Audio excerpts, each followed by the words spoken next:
Yeah, so obviously Silvia Bortot awaits for you this weekend in Manchester, and I just wondered, what do you know about her as a fighter? Just what I've studied on some, previous fights that she's had. I mean, I didn't know much about her. I didn't know her at all until Top Rank had presented me to her, but her to me. Um, but she seems to be just a come forward fighter. She likes to sort of sit in the pocket, dig hooks to the body. She's not really like a boxer mover. So it'll definitely be a more action-packed fight, which, as you guys know, I love. I love those type of fights, but don't want to sit in the side the whole time and bang it out. As much as I love to do that, I know I'm going up in weight, and so I just want to get back to practicing my boxing, and my slickness, and take care of it from the outside. And I wanted to ask about the move up in weight as well, because last time out it was up at lightweight for the interim title there, up in weight again. I just wondered what's caused this move in weight in each of your last two fights. What's motivated that? It's my body. Honestly, I've been fighting at 130, 132 my entire career since I started. It's been 15 years of that. And no, most fighters move up in that time. I never did. I stayed at 130 because that's where I held the belts and I had a dream of going undisputed. But when I decided to move to 135 and I allowed my body just that little room to fill out, it filled out so much that 135 was just like cutting to 130. It was the same, no different. And then after that fight, when I filled back up, as most of us do after the fight, it's like I jumped another weight class. My body just did it naturally. And so, um, I just told my team, like, I don't think 135 is going to be the weight class for me. It's going to be just as bad as 130. I want to be comfortable at this stage of my career. I have the experience now. I have the height, the reach. I have all that. There's no reason for me to be cutting and being uncomfortable. Let me see what I can do when my body is filled out naturally and comfortable. I mean, I just want to see what I can accomplish with that. And so there's a fight there's 140-pound division, but you have at 135, let me just say at 135, also my opportunities weren't there anymore because I became mandatory for Katie Taylor, but she had the rematch clause with Serrano, and then she got the rematch clause in place with Chantel. So that put me out of a world title for how long? Same with 140. There's no immediate opportunity there. Whereas 147, I eventually felt like I'd be going there, but with the way my body's filled out so much, like I started this camp at 160. Like I can handle 147 and there's more opportunity there. So I think that's where all the top women are going. I think that's going to be the next big weight class for us, the most exciting one with all the girls going in that direction. So that's where I'm headed. And you spoke about having your last sparring session coming up today. I wonder, with the extra weight, how's that felt in the ring when you have been sparring? Like, does it feel good, comfortable? Like, how have you been feeling since moving up? I I didn't realize how much I was struggling at 130 because I'd been doing it so long, and to me, I was just a fighter in a hard training camp, and that's just what it felt like. But no, because I've been so comfortable in this camp, almost like it's kind of been scary because I'm like, okay, am I too comfortable? Like, why am I not like if like am I not suffering enough? Like I was used to feeling that suffering, and like that was what made me feel like I was working hard, but um that's not the case. I love how strong I feel in sparring. It's lasted through the whole camp, and the last few sparring sessions, the last week of hard work, you just have to feel it, but that's normal. It wasn't normal to be feeling it the entire camp, and that's what I was doing to get to 130. I was starting my calorie deficit 10 weeks out, and it was just, you get to the point where you're just surviving, just getting to the camp. Now, I was always in shape.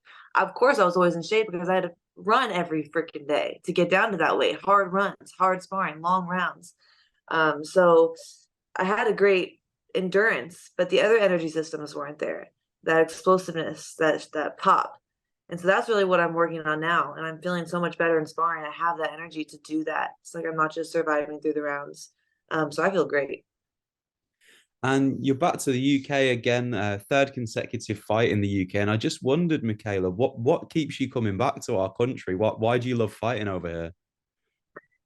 So well, I do love you guys. It's not just about the plans that I have. I do love being out here and performing for you guys. I mean, I think that the fan base here is just awesome. They've been really welcoming. I feel like they've taken to me really well here. So Being the businesswoman that I am, like it only makes sense to continue to build my name here, especially since I feel like there's a lot of big fights for me with girl against girls from this side of the pond.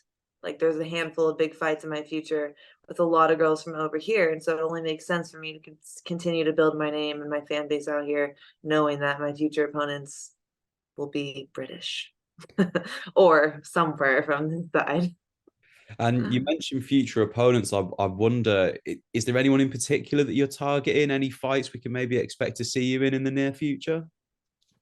Yeah, this fight's at 142, but I plan to move up to 147 in this next fight. And I want Natasha Jonas. I feel like she just won the IBF world title. I don't know of any, big fights she has in her immediate future.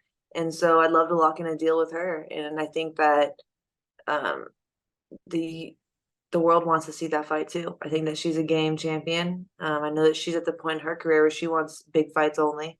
And that's me. I'm a big fight for her. She's a big fight for me. And I think the fans would love it. So that's definitely on my radar. And the thing that stands out to me as well about that fight, and I wonder if it's something that you thought of as well, is obviously the fact that you're both Olympians as well, I think is a huge Mhm. thing. How do you think that mentality has helped you as a pro? Because obviously it's like it's a different path into the sport than a lot of fighters having gone through the Olympics to then turn pro. How did you find that transition, and how has being an Olympian helped you as a professional? I definitely think it was very, very important to my growth and my development because, being a pro, I've stepped in the ring 18 times as a pro, but as an amateur, I've stepped in the ring 130 times. It's just like you can't get that experience anywhere else. Just being able to get in the ring and compete, and um, especially being a female in the sport, like when I was looking to get signed by a promoter, nobody was signing women. Like that Olympian on my resume, um, really helped with the credibility. On paper, I had it all. So I think it was important in just, when pitching myself to top rank, and saying, look, take a chance on women's boxing, sign me. And I think it's played a part in going up against all my past opponents because a lot of the girls that I fought in the beginning, they had never didn't have an amateur background. They had been pro their whole career, right? And so they didn't have a ton of fights, but they had been trying to make their way in the pro game for so long, but they just couldn't compete with me. They couldn't compete with a female that had an amateur pedigree. And it's gotten to the point where it's going to be really, really hard for any woman to come into this game now who doesn't have that amateur pedigree. It's just like the men, the men who have the amateur pedigree or the Olympians, they're the ones who, pound for pound list going straight to the top. And there's a few who haven't done that, and it's definitely possible, but it's just such an advantage to have. Now, you have to also be able to adjust to the different style. It's a very, very different style. And there's plenty of people who come out of the amateurs, maybe stay in the amateurs too long, and they don't know how to get away from that style and adjust into the pros. So I feel like I've done that really well thanks to my coach. But yeah, it's definitely an important thing you have to do. And you mentioned there at the start of your career that it was difficult for women to get signed, and your professional career has sort of come at a time when women's boxing has grown exponentially. I just wonder for you that's sort of been there to see that whole growth take place, what are the biggest changes since you first turned pro to now in terms of the status of women's boxing? Man, I mean, just the fact that, women have an opportunity now to even go pro. Because when I left the Olympics, I was about to go to MMA. There was no offers on the table like there were for the men. There was nowhere to go. It's like I was this close to signing with Bellator before my manager was like, let me just sit down, let me make a few phone calls. And we got, in front of Todd DeBuff at Top Rank, sat down and basically had to sell myself to him. But that was just, luckily I had that opportunity to sit down with them because the women weren't, there was no option for us to turn pro. And now you have a handful of promoters building their roster of women. Matchroom, you got to give them credit because they're doing the most with the women right now. They have the biggest female roster, and it's taken very well here in the UK.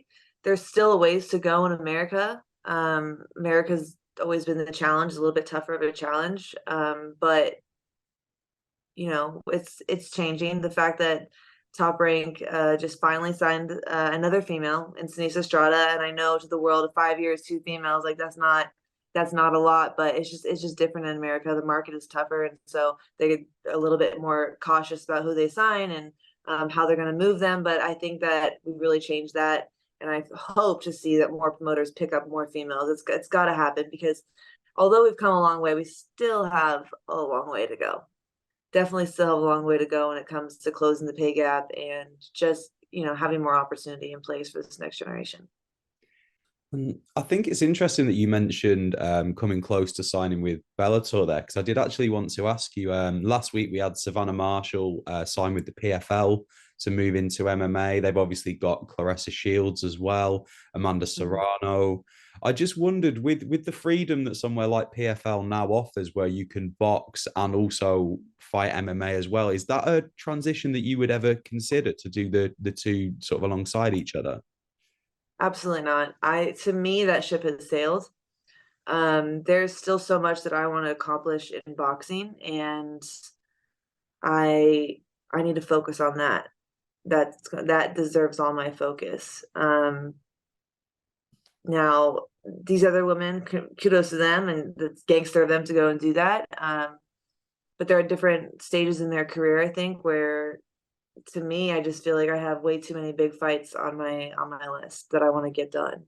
And there's also like the fact of, I have a great contract with Top Rank, a contract that uh I need to focus on because if I go and step into MMA and get injured, the opportunity I have in boxing is going to suffer, right? And so I just don't feel like I need to take the risk. I have everything I need in boxing.